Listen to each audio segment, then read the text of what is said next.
तो चलिए तो कल आपको जो है सीएसएस में यहाँ तक बताए थे बेनिफिट्स ऑफ सीएसएस। कल जो है कल आपको पढ़ाया गया था, इससे आगे अब कंटिन्यू करते हैं। तो अब यहाँ पे आगे आप पेज नंबर 202 पे 202 पे जो है देखिए लिखा हुआ एडिंग स्टाइल जी शीट टू वेब पेज। ठीक है, यानी कैसे हम किसी स्टाइल को अपने वेब पेज पे जो है ऐड करते हैं। तो उसमें सबसे पहले दिया हुआ है डिफाइनिंग स्टाइल और रूल। और कल हमने आपको बताया था कि सीएसएस एक प्रकार की आपकी केस सेंसिटिव लैंग्वेज है और इसमें आपको हर एक चीज यानी जो भी सारी बारीकियां हैं उनके जो सारे कोड हैं आगे जो आप सब देखेंगे वहाँ सब चीज अगर आप ध्यान नहीं देंगे तो आपका इसमें जो है फाइल में एरर आएगा और ये आपका जो है बनेगा नहीं। ठीक है, यहाँ पर जैसे देखिए दिया हुआ है सीएसएस रूल जी तो बार बार माइक्रोफोन ऑन कर रहे हो तुम्हें क्या जरूरत है। लिखा हुआ है SCSS rule oblique style is a single statement in a style sheet that identifies what should be style, the selector, and how those styles should be applied. The declaration, a list of many CSS rules makes a style sheet। ठीक है, यानी इसमें आपको rules बहुत सारे हैं और वो सारे रूल्स आप जब फॉलो करेंगे तभी जो है आपकी जो स्टाइल शीट है वो ठीक से बनेगी। अब इसमें ध्यान देना है, पहले देखिए लिखा हुआ है to define a rule for basic formatting style you must first identify which tag you want to affect by the rule you are creating. This tag, the tag which is to be affected by the rule, is called a selector in CSS. ठीक है, for enhance if you want to specify the style of all level 3 headings on your web page you would use S3।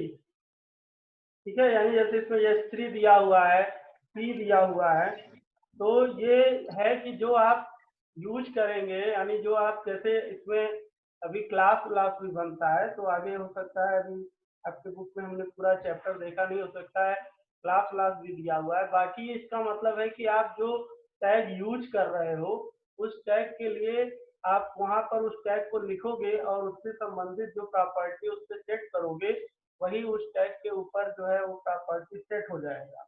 ठीक है, जैसे यहाँ पे देखिए दिया हुआ है सब चीज समझाया, जैसे वहाँ पे देखिए ऊपर H3 और P लिया है, उसके बाद उसके नीचे सब चीजें लिखा हुआ है कि once you have decided the selector the next step to define its properties attributes और HTML। ठीक है, सारी चीजें पढ़ते हुए आइए। फिर नीचे देखिए सिंटेक्स दिया हुआ है और सिंटेक्स आपको जो है ध्यान रखना बहुत जरूरी है। अभी इसमें आप जब कोडिंग करेंगे तो अगर हर बारीकी को ध्यान में नहीं रखेंगे तो आपके पास बहुत एरर आएगा और आपका वो बनेगा नहीं। अब इसमें देखिए इसका जो सिंटेक्स है उसमें सबसे पहले क्या दिया हुआ सेलेक्टर। तो सेलेक्टर का मतलब होता है कि जो टैग आप यूज करेंगे, अभी जैसे HTML में तो हर टैग निश्चित है कि हर टैग के लिए यानी जो भी चीज आपको करना है उसके लिए आपको वही टैग अप्लाई करना है। लेकिन अगर एक्सएमएल आप यूज कर रहे हैं तो एक्सएमएल में आप अपने से खुद टैग बना भी सकते हो, सेल्फ टैग बना सकते हो, उसमें कोई जो है कंपलसरी नहीं होता कि जो टैग है वही टैग आप यूज करेंगे। एक्सएमएल में आप अपना खुद का टैग बना भी सकते हैं, तो वहां पर वो टैग लिखा रहता है। जैसे इसमें देखिए H3 लिखा है तो इसका मतलब हो गया कि H3 में आप जो भी यूज कर रहे हैं उसकी जो फॉन्ट होगा वो क्या होगा, एरियल होगा और उसका जो कलर होगा वो क्या होगा, रेड होगा। यानी कि इसमें जो भी आप टैग यूज कर रहे हो उस टैग के ऊपर आप यहाँ पर सीएसएस में जो कोडिंग लिखोगे वही अप्लाई होगा उसके ऊपर। ठीक है, जैसे नीचे देखिए दिखा रहा है the selection is usually the name of A tag without its angle bracket. ठीक है, यानी कि यहाँ पर वो टैग आप यूज करेंगे बिना एंगल ब्रैकेट के, उस टैग का नाम लिखेंगे जो टैग आपने HTML में यूज किया हुआ है। The brackets are curvy and not square or round bracket। ठीक है, कह रहा है कि उसके बाद आप जो ब्रैकेट लगाएंगे वो कर्वी ब्रैकेट लगाएंगे, जैसे एग्जांपल में दिखा रहा है। कह रहा है ना तो आपको स्क्वायर वाला ब्रैकेट लगाना है और ना तो राउंड ब्रैकेट लगाना है, यानी कर्ली ब्रैकेट आपको जो है लगाना है। फिर कह रहा है after each property name there is colon followed by value of property. ठीक है, यानी कि आपको जो भी प्रॉपर्टी अप्लाई करनी है उसको कॉलम के बाद आप लिखेंगे। और फिर कह रहा है ईच प्रॉपर्टी नेम इक्वल, जैसे कॉलन लगाया हुआ है value combination is terminated with semi column, यानी अगला आपको लिखना है तो फिर अगले के लिए सेमी कॉलम लगाना है। जैसे ऊपर एग्जांपल में आप देख रहे हैं तो वहाँ लिखा है फॉन्ट डॉट फैमिली, फिर कोलन लिखा एरियल और फिर उसके कलर के लिए सेमी कॉलम लगा करके फिर लिखा हुआ है रेड। तो इसका मतलब कि जो H3 में जो भी चीजें हम लिखे होंगे वो H3 में जब इसको हम रन करेंगे तो उसका जो फॉन्ट होगा वो एरियल में शो करेगा और उसका जो कलर होगा वो रेड में शो करेगा। फिर आगे दिया हुआ है each property name value combination is called declaration, ठीक है, यानी जो भी उसमें चीजें लिखी हुई हैं। अब इसी तरह से आगे कह रहा है कि अगर आप चाहें तो एक साथ दो तीन जो टैग हैं उनका भी यूज कर सकते हैं। देखिए कह रहा है if you want to give similar formatting to multiple selector, तो यहाँ सेलेक्टर का जो मतलब है वो सेलेक्टर का आप मतलब जो है टैग से समझिए, यानी मल्टीपल आपके टैगिंग है और सब टैग को आप एक रो में दिखाना चाहते हैं। तो अब जैसे यहाँ पर देखिए लिखा हुआ है H2, H4, H6, इसका मतलब हो गया कि आपकी जो H2 है यानी H2 की जो हेडिंग होगी, H4 की जो हेडिंग होगी और H6 की जो हेडिंग होगी, उन सब का कलर क्या होगा, ग्रे होगा और सब की जो फॉन्ट है वो क्या होगा, वर्धना में जो है शो करेगा। तो एक साथ आप जो है कई टैग पे अगर कोई चीज अप्लाई करना चाहते हैं तो एक साथ आप कई सारे टैग यूज कर सकते हैं। देखिए लिखा है if you want to give similar formatting to multiple selectors you can write them together with comma at selector place following rule applied same formatting styles to elements S2, S3 and S6, ठीक है। तो यहाँ पर नीचे देखिए दिखाया भी है वो डायग्राम बना करके। फिर दिया हुआ है 3 way to adding style sheet to a web page, ठीक है, यानी कह रहा है कि आपके 3 मेथड्स हैं, 3 वे हैं कि कैसे जो है स्टाइल शीट को ऐड करोगे वेब पेज के साथ। तो उसमें 3 मेथड दिए हुए हैं। एक दिया हुआ है इनलाइन, तो इनलाइन में देखिए लिखा हुआ है styles are embedded right within the HTML code effected, ठीक है। आगे एग्जाम्पल दिया हुआ है तो आगे एग्जाम्पल में देखिए लिखा हुआ है कि आप सीधे जो टैग आपको यूज करना है वो टैग आप लिख करके कर्ली ब्रैकेट के अंदर और सीधे क्या अप्लाई करना है तो वहाँ पे स्टाइल लिख करके, यानी इसमें जो CSS की कोडिंग है यानी उसको अलग अलग तरीके से लिखा हुआ है कि आपको जो वे अच्छा लगता है आप उस वे से जो है आप अपना CSS की कोडिंग कर सकते हैं। तो एक तो ये वे दिया हुआ है, फिर नीचे देखिए उसका एग्जाम्पल भी दिया हुआ है। फिर उसके बाद दूसरा दिया हुआ है इंटरनल। इंटरनल में कह रहा है कि styles are placed within the header information of the web page and then affect all corresponding tags on the web page, ठीक है। तो आप आगे का पेज पलटिए तो अगले पेज पे देखिए पेज नंबर 207 पे जो है इंटरनल स्टाइल दिखाया हुआ है। इंटरनल स्टाइल में उसके अंदर ही जो आपका अब फिर से इंटरनल एक्सटर्नल समझ लीजिए। इंटरनल का मतलब क्या होता है, जैसे लिंकिंग में आपने देखा था कि इंटरनल लिंकिंग जो थी वो उसी पेज में रहती थी, ठीक है, और एक्सटर्नल को अलग पेज से हम जो है जोड़ते थे। तो इंटरनल स्टाइल में देखिए इसमें लिखा हुआ है, दिखा रहा है कि वो जो सारी कोडिंग आप CSS लिखेंगे वो उसी पेज में जो है आप लिखेंगे जिस पेज में आप अपने HTML की कोडिंग कर रहे हैं। तो ये एक दूसरी तरीका हो गया, दूसरा मेथड हो गया। और तीसरा मेथड दिया हुआ external styles are coded in a separate document which is the referred from within the header of the actual web page, ठीक है, यानी उसकी अलग से फाइल बना करके। तो अलग से फाइल बनाने के लिए देखिए अगले पेज पे जाइए, पेज नंबर 209 पे, और वहां पर देखिए अलग पेज बना करके, यानी यहाँ पे आप देख रहे होंगे सैंपल डॉट CSS। तो सैंपल डॉट CSS जो है ये एक नोटपैड में इसमें फाइल ओपन किया हुआ है और उसमें आप जितने भी टैग यूज किए हुए हैं बॉडी H1, ठीक है, साइज S2, P2, टेबल, तो यानी जितने भी ये टैग यूज किए हुए हैं सब टैग के बारे में अलग अलग से जो है इसमें कोडिंग लिखा हुआ है। अब अभी पहले इतनी चीजें हम आपको बताते हैं, फिर आगे हम आपको जो है कोडिंग के बारे में भी कुछ बातें बताएंगे।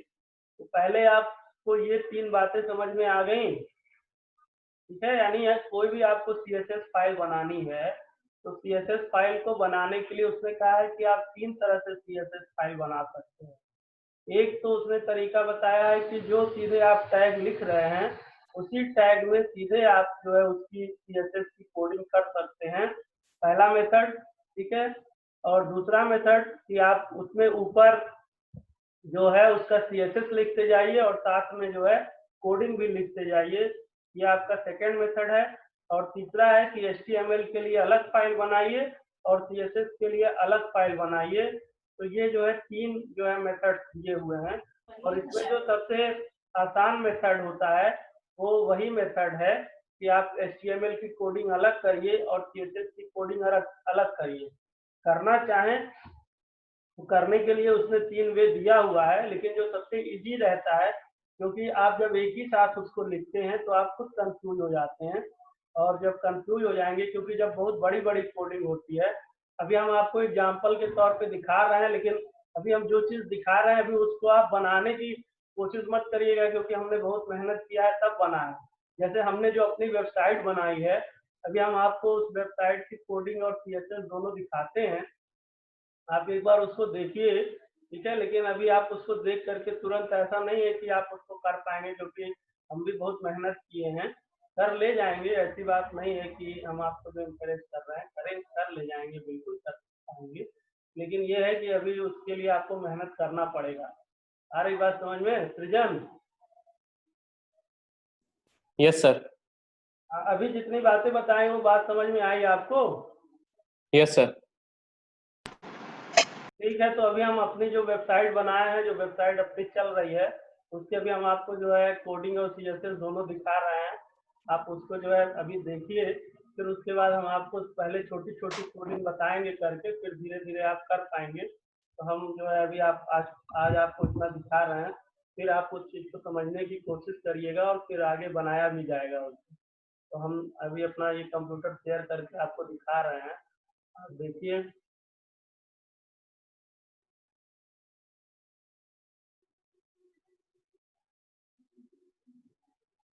दिख रहा है? Yes sir.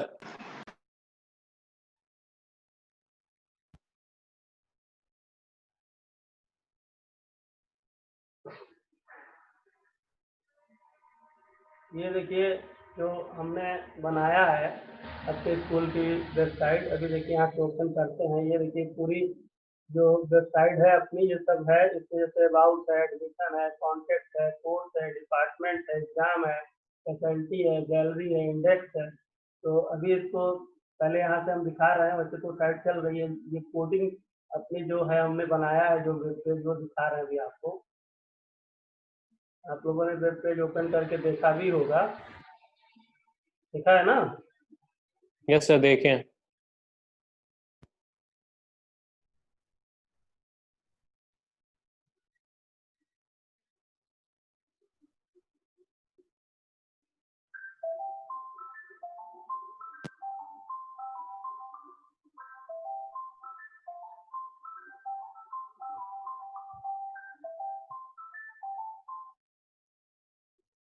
तो ये देखिए जो अपने स्कूल की वेबसाइट है, जो वेबसाइट चल रही है,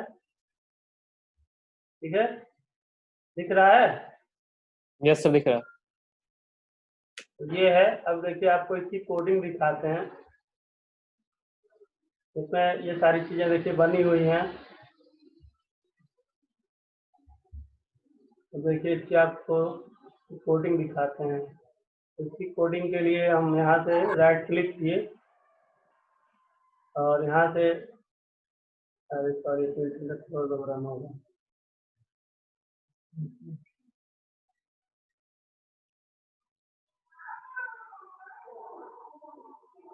तो ये अब आप देखिए, अगर इस तरह से आप देखेंगे इसको तो आपको क्या समझ में आ रहा होगा, आप ही जान रहे होंगे, ठीक है। इसके लिए इसमें हमने एक दूसरा एडिटर रखा है, सबलाइन एडिटर, टेक्स्ट एडिटर है। यहाँ पर देखिए, अब ये आप वही पेज है जो पेज अभी हम आपको जो पेज रन करके दिखाए थे, उस पेज की देखिए ये कोडिंग है। सर मतलब नोटपैड की जगह हम लोग को ये नया सॉफ्टवेयर लेना नहीं पड़ेगा नहीं, ये सब नहीं भाई, ये तो हम प्रोफेशनल तौर पे बनाए हैं वेबसाइट। यही इसी नाते तो हम कोई चीज दिखाना भी आप लोगों को दिक्कत होता है ना। अभी तुम सर ये डिव सर ये जो अरे डिव चुप टैग आप लगाए चुप सर ये रहो तो भाई। अलग कर देता है ना। हाँ चुप रहिए भैया, देखिए पहले जो चीज हम समझाने की कोशिश कर रहे हैं, ये अभी हमने बताया, इसलिए डर भी लगता है आप लोगों को दिखाना। अब ये वेबसाइट बनी हुई है, इसमें और जो चीज आप पढ़ रहे हो उसमें बहुत अंतर है ना। इसको हम सिर्फ आपको समझाने का प्रयास कर रहे हैं। ये देखिए कोडिंग है, अब इसमें जितनी सारी कोडिंग है इसलिए हम पहले ही आपको बता रहे थे। ये सब चीजें अभी आपको बहुत चीजें आपके सिलेबस में नहीं है, ये सब तो बहुत एडवांस वाली चीजें हैं। इसको हम आपको समझाने का प्रयास कर रहे हैं। अब यहाँ पर ये देखिए आपकी कोडिंग है। अब कोडिंग में यहाँ पर देखो सबसे टॉप पर ये सब देखो CSS देखो लिखा हुआ है। CSS CSS CSS CSS दिख रहा है, यस सर। दिखा है ना, href style डॉट CSS। ठीक है, CSS ये सब चीजें दिख रहा है। तो यही जो CSS वाली फाइल है, ये सब CSS वाली फाइलें इसी से हमारे उससे क्या की गई हैं, अटैच की गई हैं। हम आपको समझाने का प्रयास कर रहे हैं कि आप देखिए कि है एक्चुअली में क्या, यानी कोडिंग यहाँ पर सब है। ये सब चीजें जो आपके वहाँ पे देखिए home about us teacher course, ये सब कुछ चीजें लिख के आती हैं, उसके ये सब यहाँ पर बने हुए हैं। और जैसे देखिए क्लास हमने बताया कि क्लास बना करके और क्लास में जब हम CSS अप्लाई करते हैं तो वो सारी चीजें हमारे पूरा जो है क्लास में अप्लाई हो जाता है। ठीक है, अब देखिए आपको हम CSS वाली फाइल दिखा रहे हैं। Yes sir. अब देखिए यहाँ पे ये CSS वाला फोल्डर आप देख रहे होंगे। अब इसको देखो जाओ तो वो सारे देखो CSS वाला देखो सबका जो एक्सटेंशन है, मान लीजिए इसको हम यहाँ प्रॉपर्टी पे जाते हैं तो यहाँ पे देखिए इसका एक्सटेंशन क्या है, डॉट CSS दिख रहा है, लिखा है yes sir. Style sheet document. अरे बात समझ में।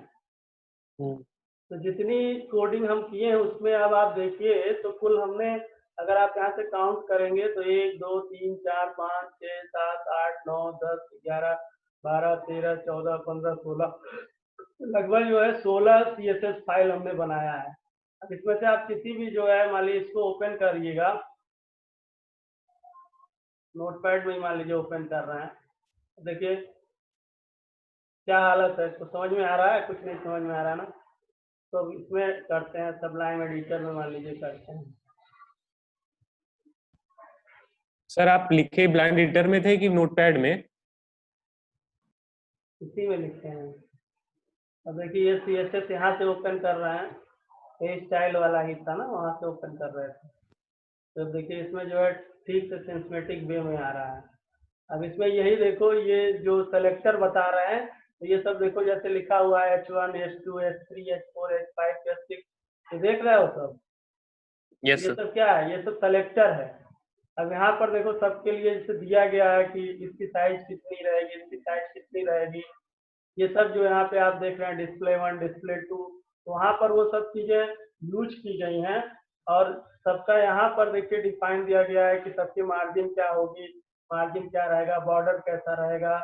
तो ये जो उसकी सारी CSS फाइलें हैं, तो बहुत टाइम लगता है। देखो कितनी बड़ी कोडिंग है, बहुत तुम लोग तो थोड़ा बहुत लिखते हो कुछ करते हो तो कहते हो ना, तो सब चीजें बनाने में बहुत समय लगता है।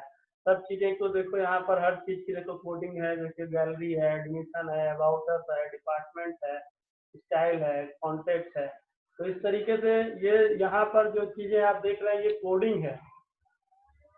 और इसकी सब की जो CSS है, वो सब का जो CSS है, वो सब CSS देखिए यहाँ पर आप इसको दिखा रहे हैं। तो ये जितनी भी चीजें हैं सबकी CSS वाली फाइलें जो है यहाँ पर बनी हुई हैं।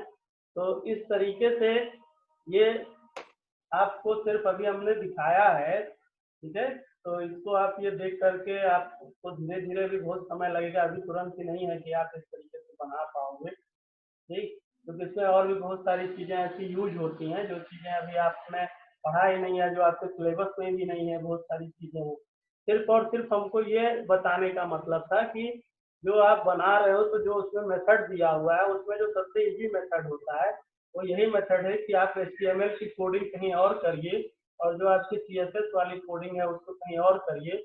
और उसका जो है शुरू में ही आप यहाँ पर जैसे हमने आपको दिखाया तो उसका जो है आप पाथ यहाँ पर दे दीजिए। आप देखिए यहाँ पर सब देखिए फिर उसी तरह से जितने CSS हैं जो CSS यूज किए गए हैं तो एक एक पेज में देखिए कई सारे CSS यूज किए गए हैं। ऐसा नहीं है कि एक ही पेज में जो है एक ही CSS यूज किया गया है, तो एक एक पेज में जो है बहुत सारे CSS यूज किए गए हैं, तब जो है आपकी उस तरीके से जो है साइट बन पाई है।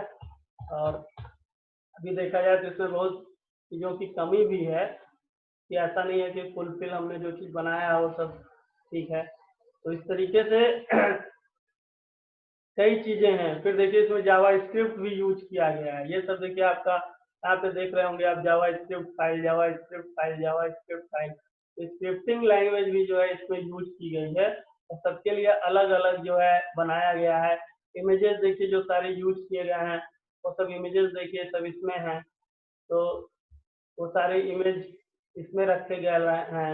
गैलरी में जो सारे पिक लगाए गए हैं वो देखिए गैलरी में हमने रखा है। फिर जो जो इसमें कुछ अलग अलग फॉन्ट यूज किए गए थे तो वो सब फॉन्ट भी कि कौन सा फॉन्ट क्या है तो वो सारे फॉन्ट भी डाउनलोड किए गए हैं, उसका भी जो है पाथ यहाँ पे दिया गया है। फिर यहाँ पे CSS हमने आपको दिखाया कि सबके CSS लिखे गए हैं, ठीक है। और बाकी ये जो आपका है पूरा ये सब जो है ये उसके पेज हैं, सब अलग अलग पेज हैं जिस पेज की जो है कोडिंग की गई है। तो इस तरीके से ये करने पर आ रही बात समझ में, तब जाकर के कोई एक वेबसाइट जो है बनती है। तो अभी तो ये आपका एक प्रकार से शुरुआत है, अभी छोटी छोटी चीजें, अभी तो आप एक एक लाइन दो दो लाइन की कोडिंग करके और बाकी चीजें देखिए।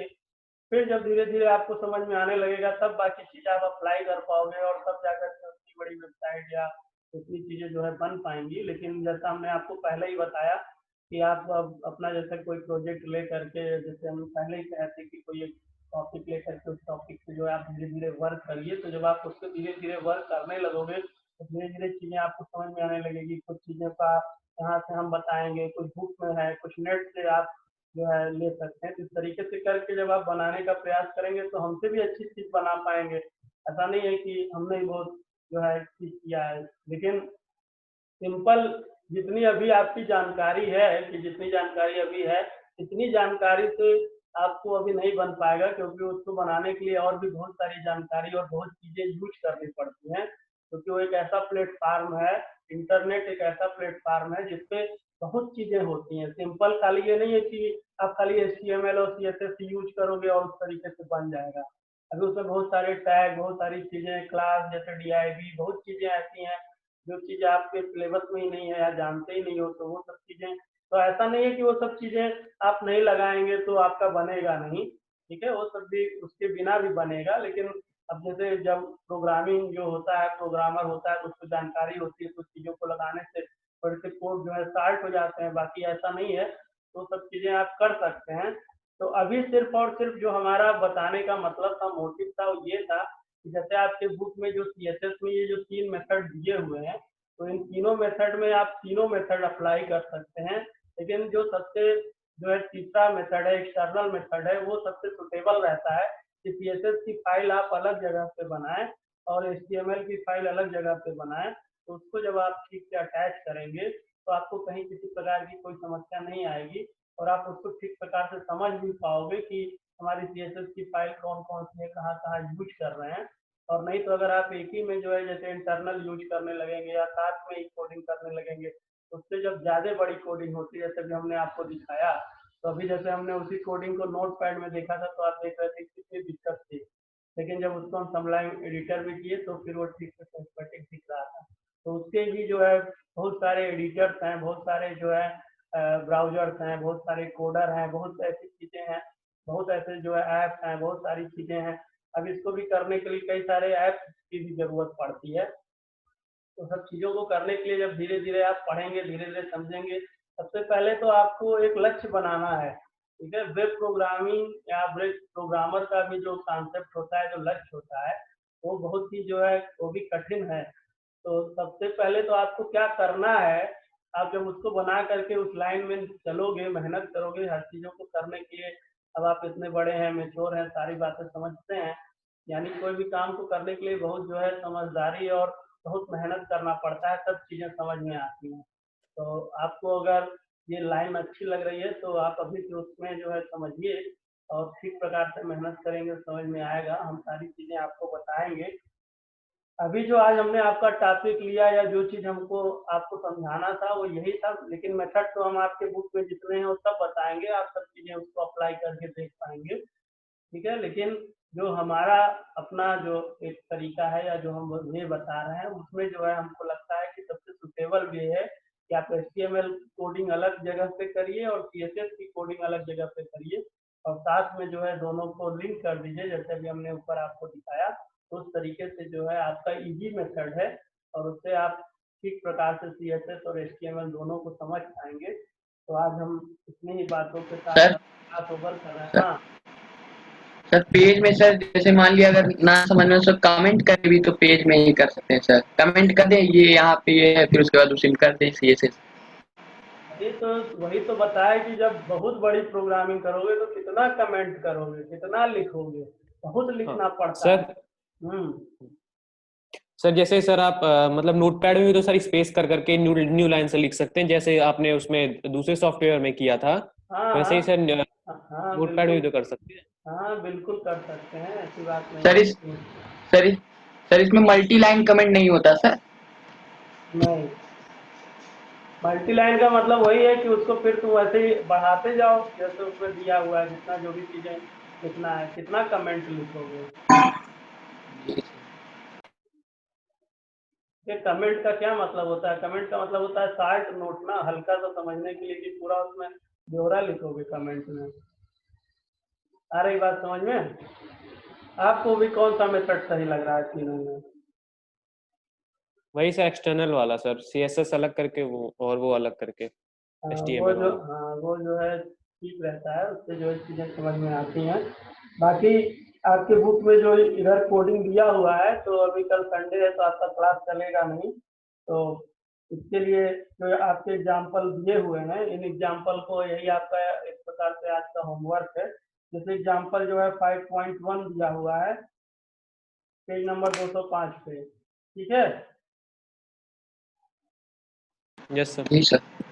और फिर जो है अगले पेज पे पेज नंबर 207 पे एग्जाम्पल 5.2 दिया हुआ है। तो एग्जाम्पल 5.1 और एग्जाम्पल 5.2 ये दोनों जो है आप लोग बना करके करिएगा, और फिर कोई दिक्कत होगी तो मंडे को फिर हम उसमें देख लेंगे, और फिर आगे का जो है उसको फिर हम आपको बताएंगे एक्सटर्नल वाला, तो फिर उसको जो है फिर आगे किया जाएगा। तो अभी आज आप लोगों का यही होमवर्क है, एग्जाम्पल 5.1 और एग्जाम्पल 5.2। तो ये दोनों जो है आप इसको कर लीजिएगा, फिर जैसे उधर कंप्यूटर शेयर करके देखा जाता था वैसे ही फिर शेयरिंग होगा। फिर चीज़ें अगर कहीं कोई दिक्कत होगी या समझ में नहीं आएगी तो उसको हम डिफाइन कर देंगे, फिर आगे की चीज़ें फिर आपको हम बताएंगे। ठीक है, ओके। जी सर। ठीक है, तो क्लास ओवर करें। Yes sir. जी ओके। सर, नमस्ते सर।